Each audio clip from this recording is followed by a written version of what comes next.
मैं अपने कबीले की सबसे ताकतवर चुड़ैल हूँ। हा हा हा, सब जिन सब चुड़ैलें मुझसे खौफ खाते हैं। हा हा हा, क्योंकि कोई भी मुझसे ताकत में मुकाबला नहीं कर सकता। मैं हर महीने इंसानों का खून पी के अपनी ताकत में इजाफा करती हूँ। बहुत जल्द मैं अपने कबीले की सरदार बन जाऊंगी और हर तरफ मेरा राज होगा। सब मेरे गुलाम बन जाएंगे। मेरी ताकत और शक्तियों में इजाफा होता जाएगा। इंसान और जिन सब मेरे गुलाम होंगे। हाँ, आज रात 14वीं की रात है। मुझे हर महीने इस रात का इंतजार होता है, क्योंकि इस रात को मैंने इंसान का खून पीना होता है और अपने देवता के कदमों में बलि देनी होती है, ताकि वो मुझसे राजी रहे और मुझे इस कबीले का सरदार बनाए। किसी और जिन भूत को सरदार ना बनाए। अब मैं गाँव जाकर किसी इंसान को लेकर आती हूँ ताकि इसका खून पीऊँ और उसकी बलि दूँ।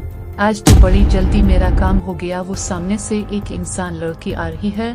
अब मैं इसे अपने साथ ले जाऊंगी और उसका गोश्त खिलाऊंगी और अपने देवता के कदमों में इसके खून की बलि चढ़ाऊंगी और अब इसके बाद मेरी शक्तियाँ बहुत ज्यादा बढ़ जाएंगी। हाँ हाँ।